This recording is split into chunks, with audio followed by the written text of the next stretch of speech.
السلام علیکم ورحمۃ اللہ وبرکاتہ.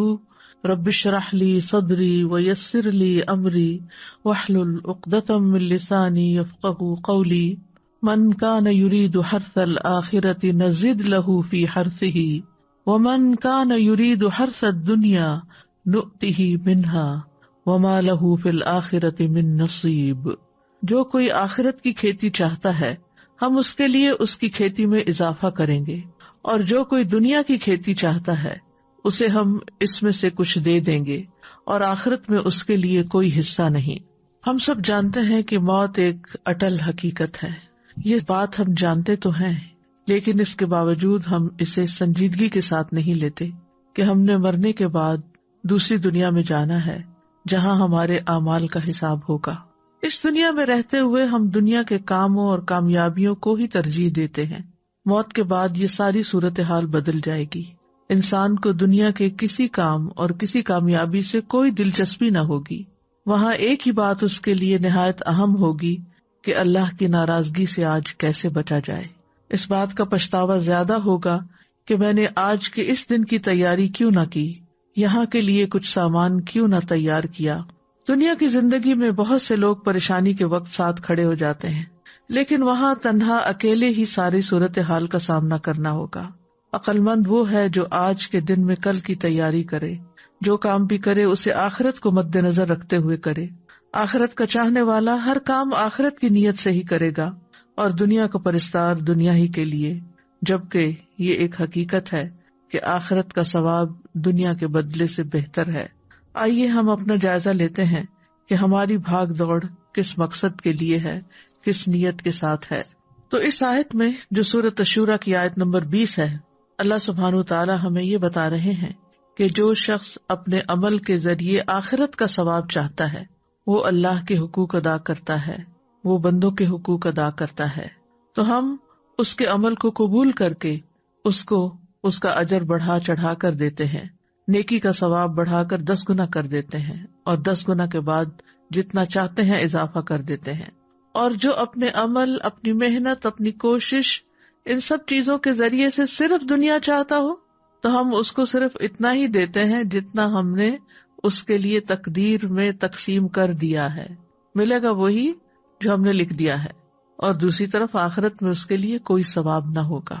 اس آیت میں آخرت پر ایمان لانے والوں اور نہ لانے والوں کے حال کا ذکر کیا گیا ہے. مومن اپنے عمل سے آخرت کا امیدوار ہوتا ہے. اس کے بہت سے یا کم اعمال آخرت کی چاہت سے خالی نہیں ہوتے، لیکن جو شخص دنیا میں ہی سارے فائدے چاہتا ہے وہ حقیقت میں پھر آخرت پر ایمان نہیں لاتا. شاعری کہتے ہیں ظاہری طور پر یہ آیت کافر کے بارے میں ہے، دنیا اس کے لیے وسیع ہے تو ضروری ہے کہ یہ بات اس کو دھوکے میں ڈال دے، کیونکہ دنیا تو باقی رہنے والی نہیں. تو فرمایا من کان یرید حرث الآخرۃ نزد لہ فی حرثہ، جو کوئی آخرت کی کھیتی کا ارادہ کرتا ہے. حرث لغت میں مصدر ہے، اس کا معنی ہوتا ہے زمین میں بیج ڈالنا، کچھ بونا، تاکہ وہ کھیتی اگائے جو لوگوں کو فائدہ دے. اور یہاں اس سے اس کے اعمال کے اثرات اور اس کے نتائج مراد ہیں. ان کو بیجوں کے ثمرات کے ساتھ تشبیہ دیتے ہوئے کھیتی کہا، یعنی اعمال کے اثرات اور نتائج مراد ہیں. حرث سے مراد کیا ہے؟ جو انسان کوشش کرتا ہے اس کا نتیجہ. تو من کان یرید حرث الآخرۃ، جو شخص آخرت کی کھیتی چاہتا ہے، یعنی اپنے عمل کا بدلہ آخرت کے ثواب کی شکل میں چاہتا ہے، اللہ کی رضا کا ارادہ رکھتا ہے، اللہ کے دیدار کا ارادہ رکھتا ہے، تو اللہ سبحانہ تعالی انہی اعمال کو جن کا بدلہ دنیا میں بہت تھوڑا ملتا، وہ آخرت کے لیے کئی گنا بڑھا کر زیادہ عطا کرتا ہے. اور آخرت کی کھیتی کی اچھائی یہ ہے کہ وہ ایسی کھیتی ہے جس کو کئی گنا زیادہ بڑھا دیا جاتا ہے، اور اس میں برکت رکھی گئی ہے، اور اس کے اثرات اور افادیت اس کے مالک کے لیے باقی رہتے ہیں دنیا کی کھیتی کے برعکس. کیونکہ دنیا کی کھیتی میں برکت نہیں دی جاتی، نہ اس میں کئی گنا اضافہ کیا جاتا ہے، نہ ہی دنیا کی کھیتی اپنے مالک کے لیے قائم رہتی ہے، اور موت آنے کی صورت میں یہ اپنے مالک سے ختم ہو جاتی ہے، یعنی ملکیت بھی ختم ہو جاتی ہے انسان کی، اور تمام کی تمام دنیا آخرت کے آنے پر ختم ہو جاتی ہے. تو حقیقت یہ ہے کہ دنیا میں انسان جتنی بھی محنت کر لے، ملنا اس کو وہ ہے جو اس کے نصیب کا ہے، اور اگر اس کے نصیب میں بہت بھی لکھا ہے تو بھی آخرت کے مقابلے میں وہ بہت قلیل ہے، کیونکہ والآخرۃ خیر و ابقیٰ، آخرت بہتر بھی ہے اور باقی رہنے والی بھی ہے، اور دنیا حقیر تر ہے اور ختم ہو جانے والی ہے۔ تو من کان یرید الحرث الآخرہ نزد لہ فی حرثہ، نزد لہ ہم زیادہ کر دیتے ہیں اس کی کھیتی میں، یعنی اس کے نتائج میں۔ مراد کیا ہے؟ یعنی اس کو مزید عبادت کی توفیق بھی ملتی ہے، اطاعت میں آسانی بھی ملتی ہے، خیر و بھلائی کے کام اور زیادہ وہ کرتا چلا جاتا ہے۔ اور ایک قول یہ ہے کہ آخرت کی کھیتی سے مراد اطاعت کے کام ہے، یعنی جو اطاعت کا کام کرتا ہے اس کے لیے ثواب بھی ہے۔ اور ویسے بھی کہتے ہیں نا کہ ایک نیکی دوسری نیکی کو دعوت دیتی ہے۔ جب انسان ایک اچھا کام کرتا ہے تو اس کو اس میں ایک خاص لطف آتا ہے، اور پھر وہ مزید اور کرنا چاہتا ہے اور کرنا چاہتا ہے، اور اس طرح اللہ سبحانہ تعالی آخرت کے ساتھ ساتھ اس کو دنیا کے بھی کچھ فائدے دے دیتا ہے، لیکن اس کو نیکیوں کی مزید توفیق عطا فرما دیتا ہے، یعنی اس کے لیے خیر کے دوسرے دروازے کھل جاتے ہیں، اس کو کئی دوسرے نیک اعمال کی راہیں مل جاتی ہیں جو وہ پہلے نہیں کر رہا ہوتا، اور جتنا جتنا جس کا اخلاص ہوتا ہے اس کی کھیتی اتنی ہی زیادہ پنپتی ہے۔ لیکن یہ توفیق کس کو ملتی ہے؟ اسی کو جس کا ارادہ بہت مضبوط ہوتا ہے، جو صرف آرزو نہیں کرتا، عمل بھی کرتا ہے، کیونکہ جو آخرت کا ارادہ کرتا ہے اس کو اس کے لیے پھر اتنی ہی کوشش بھی کرنی چاہیے۔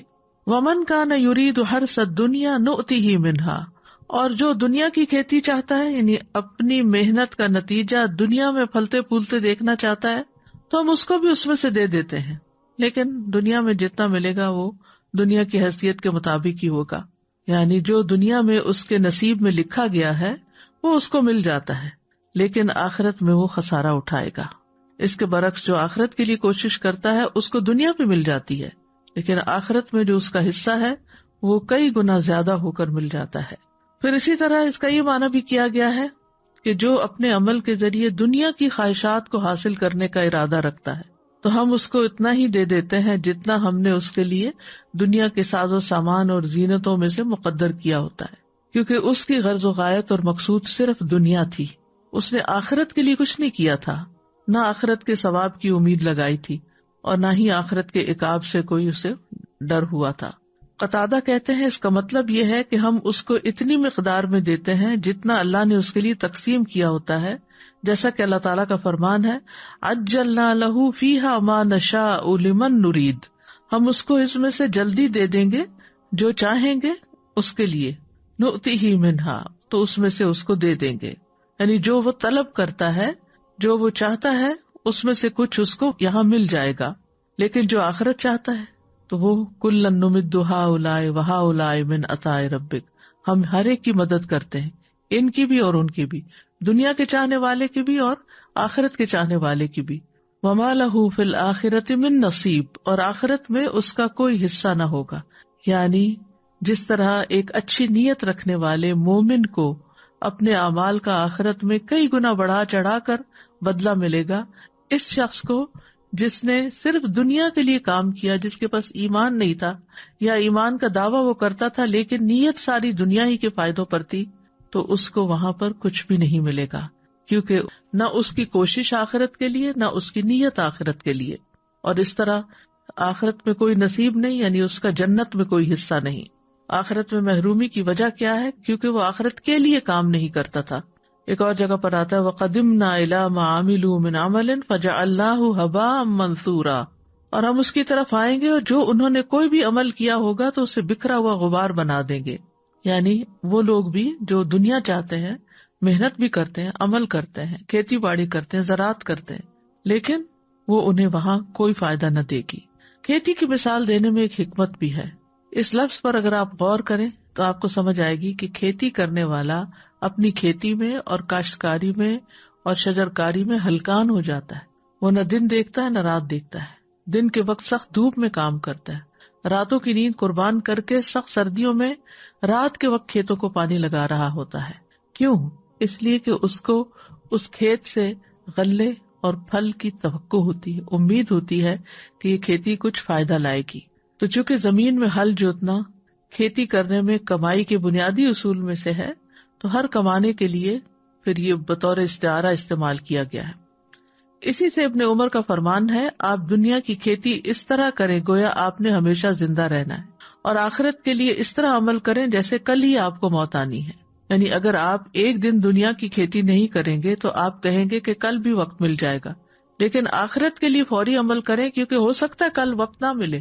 اسی سے نام حارث ہے، حارث کہتے ہیں کسان کو، تو کسان کو اس کے اس عمل کی وجہ سے یہ نام دیا گیا ہے۔ اسی طرح انسانوں میں سے بھی نام حارث رکھا جاتا ہے، اور یہ ایک سچا اور اچھا نام ہے۔ نبی صلی اللہ علیہ وسلم نے فرمایا، عبداللہ اور عبد الرحمن سب سے بہترین، اور حمام اور حارث سب سے سچے نام ہیں، جبکہ بدترین نام حرب اور مرہ ہے۔ حرب کہتے ہیں جنگ کو، اور مرہ کہتے ہیں کڑوے کو۔ تو زمین سے کیا ملتا ہے انسان کو، کیا نکلتا ہے اس کے لیے؟ جتنی وہ محنت کرتا ہے، جتنا وہ اپنی پوری کوشش کے ساتھ ساتھ اپنے ذہن کے ساتھ ساتھ سوچ سمجھ کر اس میں وقت کے آنے پر مناسب موسم پر وہ کھیتی لگاتا ہے۔ تو دنیا اور آخرت کے ثواب کے حوالے سے لوگوں کی کچھ قسمیں ہیں۔ نمبر 1، عبادت کو بغیر ثواب کے کرنے والے، یعنی کچھ لوگ ایسے ہیں کہ جو عمل کرتے ہیں، نماز روزہ کرتے ہیں، حج زکوٰۃ بھی کرتے ہیں، علم بھی حاصل کرتے ہیں، لیکن ان کے دل میں ان ساری کوششوں کی یہ خواہش نہیں ہوتی کہ اس کا ہمیں آخرت میں بدلہ ملے۔ نیت کے بغیر ہی کر رہے ہیں۔ نماز ہے تو مشینی طور پر پڑھے جا رہے ہیں، زکوٰۃ ہے تو چونکہ زکوٰۃ فرض ہے اس لیے دینی ہے، دے دیا، لیکن ان کی نیت اور ارادہ نہیں ہوتا پیچھے کوئی کہ ہمیں اس کا آخرت میں ثواب ملے۔ نمبر 2، عبادت کے کاموں میں آخرت کا ثواب اور دنیا کا بھی ثواب کا ارادہ رکھنے والے۔ تو یہ دوسری قسم کے لوگ ہیں جو عبادت کے عمل اس طرح ادا کرتے ہیں کہ وہ عبادت کے عمل کے ذریعے آخرت کا ارادہ بھی رکھتے ہیں اور دنیا کا بھی۔ جیسے کوئی انسان جہاد کرتا ہے لیکن اس سے دنیا کے ساز و سامان کا بھی ارادہ کرتا ہے۔ آپ سے پوچھا گیا کہ اگر کوئی جہاد کرتا ہے لیکن وہ چاہتا ہے کہ آخرت کے ساتھ ساتھ اس کو دنیا میں بھی ملے، تو آپ نے فرمایا اس کو کوئی ثواب نہیں۔ تیسرا وہ ہے عبادت کے کام سے آخرت کا ثواب حاصل کرنے والے لوگ۔ تو یہ تیسری قسم ہے جو عبادت کے اعمال اس طرح ادا کرتے ہیں کہ وہ اس سے آخرت کے ثواب کا ارادہ رکھتے ہیں، اور اس کے علاوہ دیگر فوائد بھی جو عبادت کے نتیجے میں ہوتے ہیں ان کا بھی وہ ارادہ کرتے ہیں۔ تو ایک لحاظ سے یہ ایک شرعی مصلحت ہے اور شرعی احکام میں اس کو ملحوظ رکھا گیا ہے۔ چوتھی قسم وہ ہے جو دنیاوی کام آخرت کے اجر کی نیت کے بغیر کرنے والے ہیں، جیسے دنیا کے کام ہے، کھانا پینا چلنا پھرنا۔ تو اگر انسان آخرت کی نیت کے بغیر کام کرتا ہے، اس میں ثواب کی نیت نہیں ہوتی، تو نہ اس کو اجر ملے گا نہ گناہ ملے گا، کیونکہ وہ روٹین میں اپنے دنیا کے روز کے کام کر رہا ہے۔ یہ ایسے لوگوں کا حال ہے جو غافل اور لا علم ہے۔ پانچویں قسم کے لوگ وہ عقل مند ہیں کہ جو مباح کاموں کو بھی آخرت کی نیت سے کرنے والے ہیں۔ کھانا کھا رہے ہیں لیکن اس میں بھی ان کی نیت اچھی ہے، گھر کے کام کاج کر رہے ہیں، جاب کر رہے ہیں، محنت مشقت مزدوری کر کے اپنے بیوی بچوں کے لیے کما کے لاتے ہیں، لیکن اللہ کی رضا کے لیے کہ اللہ نے ہم پر یہ ذمہ داری ڈالی ہے، تو ان کا وہ کام چاہے وہ پیورلی دنیا کا کام کیوں نہیں، اس پر بھی ان کو اجر ملے گا، کیونکہ انہوں نے یہ سب کچھ اللہ کی رضا کے لیے کیا اور آخرت میں اجر پانے کے لیے کیا۔ وہ سوتے بھی ہیں تو اس لیے تاکہ ان کی تھکاوٹ دور ہو اور وہ زیادہ سے زیادہ اچھی عبادت کر سکیں۔ وہ جسمانی ورزش کرتے ہیں، ایکسرسائز کرتے ہیں تاکہ وہ اطاعت کے کاموں پر قوت حاصل کر سکیں۔ تو بات یہیں پر آ کر رکتی ہے کہ جیسی نیت ویسا ہی پھل ہوگا، جو ارادہ ہوگا جس کے لیے کر رہے ہیں وہی سامنے آئے گا۔ ایک اور اعتبار سے بھی لوگوں کی تقسیم ہے، وہ کیا ہے؟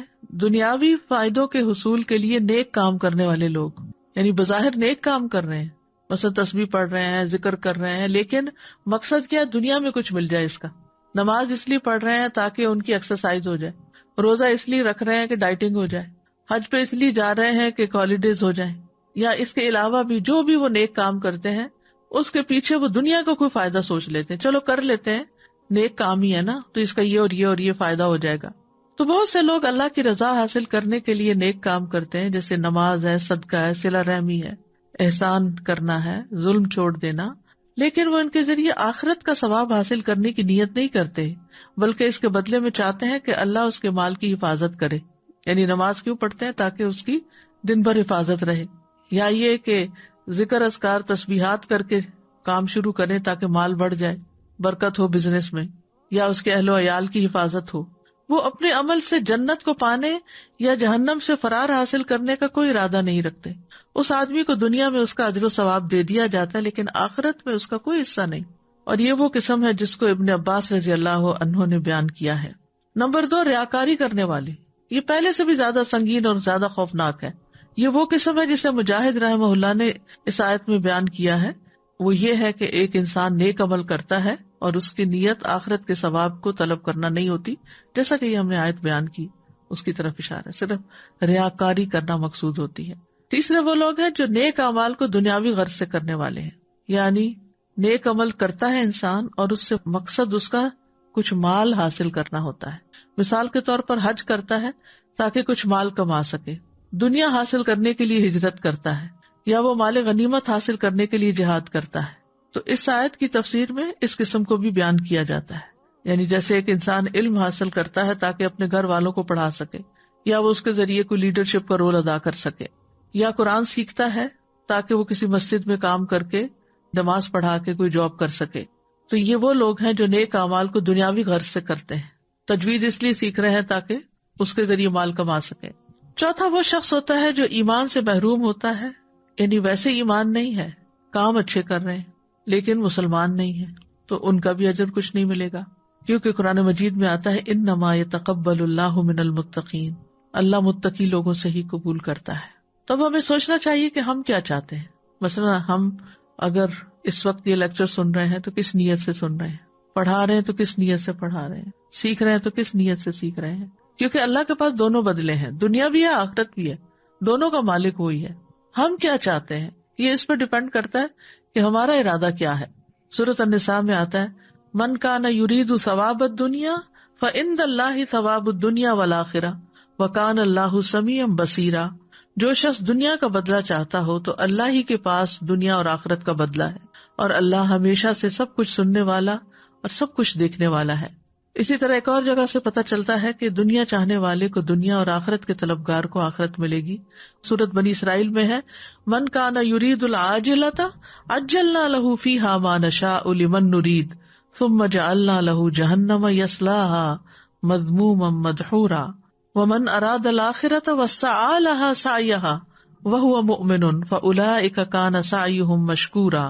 جو شخص اس جلدی والی دنیا کا ارادہ رکھتا ہو ہم اس کو اس میں سے جلدی دے دیں گے، جو چاہیں گے، جس کے لیے چاہیں گے. پھر ہم نے اس کے لیے جہنم بنا رکھی ہے، یعنی جو دنیا چاہتا ہے اس کو دنیا میں سے دے دیں گے لیکن آخرت میں جہنم ہے اس کے لیے، اس میں داخل ہوگا مذمت کیا ہوا، دھتکارا ہوا. اور جس نے آخرت کا ارادہ کیا اور اس کے لیے کوشش کی جو اس کے لائق کوشش ہے جبکہ وہ مومن ہو، تو یہی لوگ ہیں جن کی کوشش ہمیشہ سے قدر کی ہوئی ہے. پھر دنیا چاہنے والے کو دنیا میں اعمال کا بدلہ مل جاتا ہے. سورۃ ہود میں آتا ہے من کان یرید الحیات الدنیا وزینتها نوفی الیہم اعمالہم فیہا وہم فیہا لا یبخسون. جو کوئی دنیا کی زندگی اور اس کی زینت کا ارادہ رکھتا ہو ہم انہیں ان کے اعمال کا بدلہ اسی دنیا میں پورا دے دیں گے اور اس دنیا میں ان سے کمی نہ کی جائے گی، یعنی ان کی کوشش کے مطابق ان کو مل جائے گا. رسول اللہ صلی اللہ علیہ وسلم نے فرمایا اعمال کا دار و مدار نیتوں پر ہے. ہر انسان کے لیے وہی ہے جس کی اس نے نیت کی. جس نے اللہ اور اس کے رسول کی طرف ہجرت کی تو اس کی ہجرت اللہ اور اس کے رسول کی طرف ہے، اور جس نے دنیا حاصل کرنے کے لیے ہجرت کی یا کسی عورت سے نکاح کرنے کے لیے تو اس کی ہجرت اسی کی طرف ہے جس کی طرف ہجرت کی نیت کی. اسی طرح رسول اللہ صلی اللہ علیہ وسلم نے فرمایا اس امت کو عظمت اور رفعت، دین و نصرت اور زمین میں اقتدار کی خوشخبری دے دو، جو ان میں سے آخرت کا عمل دنیا کے لیے کرے گا اس کا آخرت میں کوئی حصہ نہ ہوگا، لیکن اگر آخرت کی نیت سے کریں گے تو دنیا بھی ملے گی اور آخرت بھی ملے گی، دونوں مل جائیں گی. اگر حقیر دنیا کی نیت ہوگی تو حقیر ہی ملے گا، اور اگر بہترین آخرت کی نیت ہوگی تو بہترین ہی ملے گا. یہ بھی یاد رکھیے کہ جو عمل صرف اللہ کے لیے کیے جائیں وہی قبول ہوتے ہیں، باقی قبول نہیں ہوتے. ابو امامہ باہلی سے روایت ہے، وہ کہتے ہیں ایک شخص نبی صلی اللہ علیہ وسلم کے پاس حاضر ہوا اور کہنے لگا آپ بتائیے، ایک شخص جنگ کے لیے جاتا ہے اور ثواب اور شہرت دونوں کا طلبگار ہے، اسے ثواب بھی چاہیے، اسے فیم بھی چاہیے، اسے کیا ملے گا؟ آپ نے فرمایا اسے کچھ نہیں ملے گا. اس شخص نے یہ سوال 3 بار دہرایا. رسول اللہ صلی اللہ علیہ وسلم تینوں بار یہ فرما رہے تھے کہ اسے کچھ نہیں ملے گا. پھر آپ نے فرمایا اللہ صرف اس عمل کو قبول کرتا ہے جو خالص اس کے لیے کیا جائے اور اس کے ذریعے صرف اسی کا چہرہ مقصود ہو. اس کے برعکس دنیا داری کے لیے کیا گیا عمل ناقابل قبول ہے.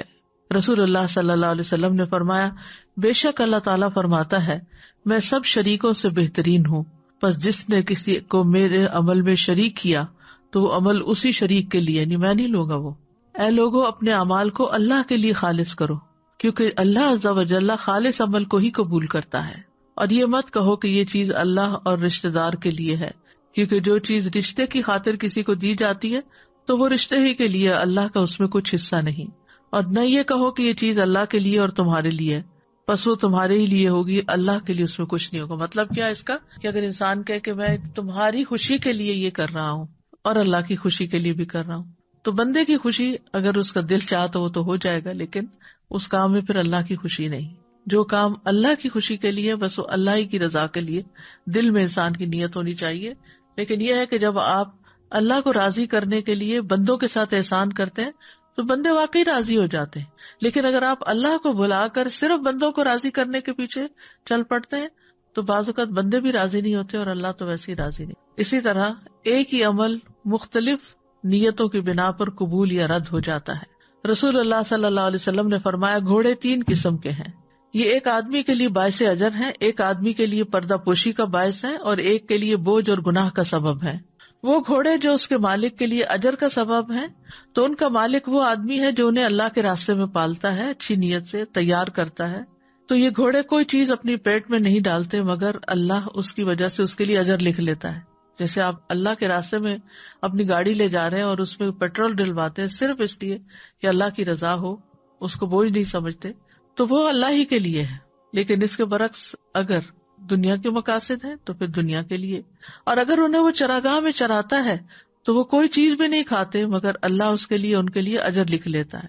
اگر وہ انہیں کسی نہر سے پانی پلاتا ہے تو پانی کے ہر قطرے کے بدلے جسے وہ پیٹ میں اتارتے ہیں اس کے لیے اجر ہے. حتیٰ کہ آپ نے ان کے پیشاب اور لید کرنے میں بھی اجر کا تذکرہ کیا. اور اگر یہ گھوڑے 1 یا 2 ٹیلوں کا فاصلہ دوڑیں تو اس کے لیے ہر قدم کے عوض جو وہ اٹھاتے ہیں اجر لکھ لیا جاتا ہے. سبحان اللہ، یعنی اجر کی قسمیں آپ دیکھیں.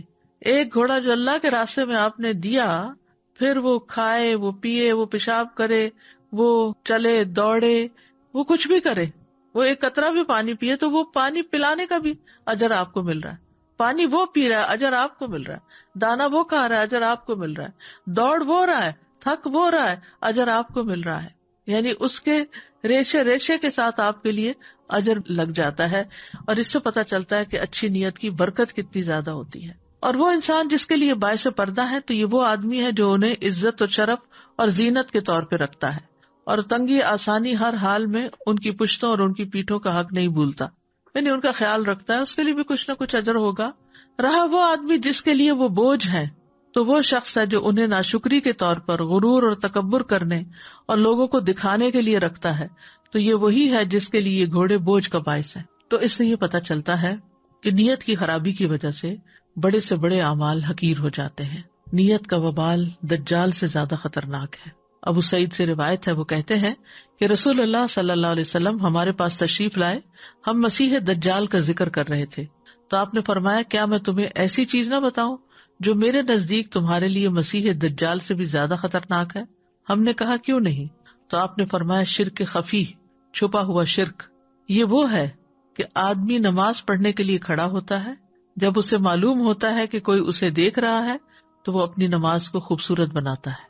یعنی انسان اکیلے کمرے میں نماز پڑھ رہا ہے اور تیز تیز پڑھ رہا ہے، اتنے میں اس کو محسوس ہوتا ہے کہ کسی نے دروازہ کھولا اور وہ اندر آئے تو بہت اچھی طرح بہت خوبصورتی سے نماز پڑھنے لگتا ہے. یہ وہ شخص ہے جو پبلک میں تو نیک کام کو بڑے اچھے طریقے سے کرتا ہے، لیکن یہی شخص اکیلا ہوتا ہے تو اس کے کام کی کوئی کوالٹی نہیں ہوتی. گویا لوگوں کو دکھانے کے لیے تھا، اللہ کو دکھانے کے لیے نہیں. کیونکہ جو اللہ کو دکھانے کی نیت رکھتا ہے وہ تو تنہائی میں بھی بہترین نماز پڑھے گا. دنیا میں بڑے سے بڑے کیے جانے والے کام اگر آخرت کی نیت سے نہیں تو کچھ بھی فائدہ نہ ہوگا. ابن جدعان اسی طرح ہشام بن مغیرہ صلہ رحمی کرتا تھا، مہمانوں کی میزبانی کرتا تھا، غلاموں کو آزاد کرتا تھا، کھانا کھلاتا تھا. اگر وہ اسلام کا دور پاتا تو مسلمان بھی ہو جاتا. تو ام سلمہ کہتی ہے، میں نے نبی صلی اللہ علیہ وسلم سے کہا کہ کیا یہ اعمال اس کو فائدہ دیں گے؟ آپ نے فرمایا نہیں، وہ تو دنیا کے لیے دیتا تھا اور دنیا میں ہی اس کا چرچا اور اس کی تعریف چاہتا تھا. اس نے ایک دن بھی نہیں کہا تھا رب اغفر لی خطیئتی یوم الدین، اے میرے رب بدلے کے دن میری خطاؤں کو معاف کر دینا. یعنی اس کے ذہن میں آخرت تھی ہی نہیں، آخرت کی کھیتی نہیں تھی، اس لیے اس کو دنیا میں جو ملنا تھا مل گیا، اب وہاں کے لیے کچھ نہیں ہے. اسی طرح جو دنیا طلب کرتا ہے وہ اپنی آخرت کو نقصان دیتا ہے. رسول اللہ صلی اللہ علیہ وسلم نے فرمایا جس نے دنیا طلب کی اس نے اپنی آخرت کو نقصان دیا، اور جس نے آخرت کا مطالبہ کیا اس نے اپنی دنیا کو نقصان دیا. پس تم باقی رہنے والی زندگی کے بدلے فنا ہونے والی دنیا کا نقصان ہونے دو. یعنی اگر دو چیزوں میں ایک کو چوز کرنا پڑے تو آخرت کو چوز کرو. رسول اللہ صلی اللہ علیہ وسلم نے فرمایا جب اللہ عز و جل اولین و آخرین کو اس دن جمع فرمائے گا جس میں کوئی شک و شبہ نہیں، تو ایک منادی آواز لگائے گا، جو شخص کسی عمل میں اللہ تبارک و تعالیٰ کے لیے شریک ٹھہراتا ہو اسے چاہیے کہ اس کا ثواب بھی اللہ عز و جل کے علاوہ سے طلب کرے، کیونکہ اللہ عز و جل تمام شرکاء سے زیادہ شرک سے بے نیاز ہے. یعنی جو کام جس کے لیے کیا ہے اب اسی سے بدلہ لو، اللہ کی طرف سے تمہیں کچھ نہیں ملنے والا. اسی طرح دین کا کام بھی اگر دنیا کی نیت سے کیا جائے، شہرت کی نیت سے کیا جائے تو اس کا بھی کوئی اجر نہیں ہوگا. رسول اللہ صلی اللہ علیہ وسلم نے فرمایا بے شک قیامت کے دن سب سے پہلا شخص جس کے خلاف فیصلہ کیا جائے گا وہ ہوگا جسے شہید کر دیا گیا. اسے پیش کیا جائے گا تو اللہ اسے اپنی عطا کردہ نعمت کی پہچان کرائے گا تو پہچان لے گا. وہ پوچھے گا تم نے ان نعمتوں کو پا کر کیا کیا؟ وہ کہے گا میں نے تیرے راستے میں لڑائی کی یہاں تک کہ مجھے شہید کر دیا گیا. تو وہ فرمائے گا تو نے جھوٹ بولا، تم اس لیے لڑے تھے کہ تمہیں بہادر کہا جائے، سو کہہ دیا گیا. پھر اس کے بارے میں حکم دیا جائے گا تو اس کو منہ کے بل گھسیٹا جائے گا یہاں تک کہ آگ میں ڈال دیا جائے گا. دوسرے وہ شخص جس نے علم حاصل کیا، اس کی تعلیم دی، قرآن کی قرات کی تو اسے پیش کیا جائے گا تو وہ اسے اپنی نعمتوں کی پہچان کرائے گا تو وہ اسے پہچان لے گا. وہ فرمائے گا تو نے نعمتوں کو پا کر کیا کیا؟ وہ کہے گا میں نے علم حاصل کیا، اسے سیکھا اور تیری خاطر قرآن کی قرات کی.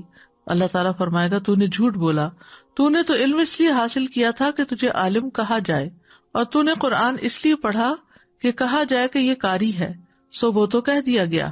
پھر اس کے بارے میں حکم دیا جائے گا کہ اسے منہ کے بل گھسیٹتے ہوئے آگ میں ڈال دیا جائے تو وہ ڈال دیا جائے گا. پھر وہ شخص جس کو اللہ نے وسعت دی، ہر طرح کا مال عطا کیا، اسے لایا جائے گا. وہ اسے اپنی نعمتوں کی پہچان کرائے گا تو وہ اسے پہچان لے گا. وہ فرمائے گا تم نے ان نعمتوں کا کیا کیا؟ وہ کہے گا میں نے کوئی ایسی راہ نہیں چھوڑی جس میں مال خرچ کرنا تجھے پسند نہ ہو، مگر میں نے تیرے لیے وہاں مال خرچ کیا. اللہ تعالیٰ فرمائے گا تم نے جھوٹ بولا، تم نے یہ سب کچھ اس لیے کیا تھا تاکہ کہا جائے کہ وہ سخی ہے، سو ایسا ہی کہہ دیا گیا. پھر اس کے بارے میں حکم دیا جائے گا تو اسے منہ کے بل گھسیٹا جائے گا، پھر آگ میں ڈال دیا جائے گا. آپ سوچئے کہ وہ لوگ ہیں جو لیڈرز ہیں، جو ٹاپ پر ہیں نیکی کرنے کے، کہ ہر فیلڈ میں انہوں نے صدقہ کیا اور خوب علم حاصل کیا اور سکھایا بھی، اور پھر اللہ کے راستے میں لڑ کے جان دے دی. کسی نے جان دے دی، کسی نے جوانی دے دی، کسی نے عمر دے دی، کسی نے مال دے دیا، لیکن آخرت میں کچھ بھی نہیں ملے گا. وجہ نیت کی خرابی. اسی طرح دنیا کی خاطر علم سیکھنے والے کی سزا ہے. رسول اللہ صلی اللہ علیہ وسلم نے فرمایا من تعلم علما مما یبتغى به وجه اللہ عز وجل، کہ وہ علم جو اللہ کے چہرے کے لیے حاصل کیا جاتا ہے، جیسے قرآن کا پڑھنا، تجوید ہے، جس نے اسے دنیا کا مال حاصل کرنے کے لیے سیکھا، یعنی پڑھنا شروع کیا تو سوچا کہ اللہ کے لیے پڑھ رہا ہوں، لیکن تھوڑا سا بھی آگے جا کر اپنی نیت بدل دی تو قیامت کے دن جنت کی اس کو خوشبو بھی نہ آئے گی. پھر اسی طرح آپ نے فرمایا علم اس لیے حاصل نہ کرو کہ علماء کے سامنے فخر کرو یا جاہلوں سے تکرار کرو، اور نہ ہی علم سے دنیاوی جاہ کی مجلس تلاش کرو، جو ایسا کرے گا تو آگ ہے. پھر ریاکاری کا عظیم خسارہ ہے. رسول اللہ صلی اللہ علیہ وسلم نے فرمایا جو شخص شہرت کا طالب ہو اس کی بدنیتی قیامت کے دن سب کو سنائی جائے گی. اس طرح کہ جو کوئی لوگوں کو دکھانے کے لیے نیک کام کرے گا، اللہ بھی قیامت کے دن ان کو سب لوگوں کو دکھلا دے گا. پھر اسی طرح دنیا اور آخرت کا اگر کمپیریزن کیا جائے تو آخرت ایک اٹل حقیقت ہے. آخرت کے مقابلے میں دنیا کی حقیقت کیا ہے؟ سورۃ النساء میں آتا ہے قل متاع الدنیا قلیل والآخرۃ خیر لمن اتقی، کہہ دو کہ دنیا کا سامان بہت تھوڑا ہے اور آخرت اس کے لیے بہتر ہے جو تقوی اختیار کرے. سورۃ الانعام میں فرمایا اور دنیا کی زندگی کھیل اور دل لگی کے سوا کچھ نہیں، اور یقیناً آخرت کا گھر ان لوگوں کے لیے بہتر ہے جو ڈرتے ہیں، تو کیا تم سمجھتے نہیں؟ دنیا آخرت کے مقابلے میں کیسی ہے؟ جیسے کوئی شخص سمندر میں اپنی انگلی ڈالے پھر دیکھے کہ اس کے ساتھ کتنا پانی لگا ہے۔ ساری زندگی بھی انسان کو سب کچھ ملتا رہے تو بس اس پانی سے زیادہ کچھ بھی نہیں، لیکن آخرت کی جزا انسان سوچ بھی نہیں سکتا کہ کتنی بڑی ہے۔ دنیا عارضی مقام ہے اور آخرت ہمیشہ کا گھر ہے۔ رسول اللہ صلی اللہ علیہ وسلم نے فرمایا، تم جانتے ہو کہ ہمیں اللہ کی طرف لوٹنا ہے، پھر جنت کی طرف یا جہنم کی طرف جانا ہے۔ وہ ایسی مستقل اقامت گاہ ہے کہ وہاں سے روانگی نہیں، وہ ایسی ہمیشگی ہے جس میں موت نہیں آئے گی، وہاں ایسے جسم ہوں گے جو مرنے والے نہیں ہوں گے۔ تو اس لیے انسان وہاں کے لیے کام کرتا رہے، اور اصل زندگی جو ہے وہ آخرت کی زندگی ہے۔ وما هذه الحیات الدنیا الا لہو ولعب وان الدار الآخرۃ لہی الحیوان لو کانوا یعلمون۔ اور دنیا کی زندگی کچھ نہیں مگر ایک دل لگی اور کھیل، اور بے شک آخرت کا گھر یقیناً وہی اصل زندگی ہے اگر وہ جانتے ہوتے۔ اور دنیا کی زندگی کے فائدے بہت معمولی ہیں۔ دنیا کتنی بھی خوبصورت کیوں نہ ہو، آخرت کے مقابلے میں بہت حقیر ہے، لیکن ان سب باتوں کے باوجود ہم آخرت کو اتنی امپورٹنس نہیں دیتے۔ فرمایا بل تؤثرون الحیات الدنیا والآخرۃ خیر وابقی، بلکہ تم دنیا کی زندگی کو ترجیح دیتے ہو، حالانکہ آخرت کہیں بہتر اور زیادہ باقی رہنے والی ہے۔ ہم دیکھتے ہیں کہ انبیاء کو آخرت کے لیے خالص کیا گیا، انا اخلصناہم بخالصۃ ذکر الدار وانہم عندنا لمن المصطفین الاخیار۔ بے شک ہم نے انہیں ایک خاص صفت کے ساتھ چن لیا جو اصل گھر کی یاد ہے، اور بلا شبہ وہ ہمارے نزدیک یقیناً چنے ہوئے بہترین لوگوں میں سے تھے، یعنی پیغمبر جو تھے۔ پھر اللہ کے عام بندوں کی صفت بھی یہی ہے کہ وہ آخرت سے ڈرتے رہتے ہیں۔ یوفون بالنذر ویخافون یوما کان شرہ مستطیرا، جو اپنی نظر پوری کرتے ہیں اور اس دن سے ڈرتے ہیں جس کی مصیبت ہر طرف پھیلی ہوئی ہوگی۔ پھر اسی طرح آخرت کا گھر ان کے لیے ہے جو اللہ کی خاطر عمل کرے۔ والذین صبروا ابتغاء وجہ ربہم، وہ لوگ جنہوں نے اپنے رب کا چہرہ پانے کے لیے صبر کیا اور نماز قائم کی، اور ہم نے جو کچھ انہیں دیا اس میں سے پوشیدہ اور ظاہر خرچ کیا، اور برائی کو نیکی کے ساتھ ہٹاتے ہیں، یہی لوگ ہیں جن کے لیے گھر کا اچھا انجام ہے، یعنی آخرت کا انجام اچھا ہے۔ یہ یاد رکھیے کہ عقل مند وہی ہوتا ہے جو وقت کے آنے سے پہلے تیاری کی فکر لگائے رکھے، اور آخرت پر ایمان لوگوں کا ایک امتحان بھی ہے۔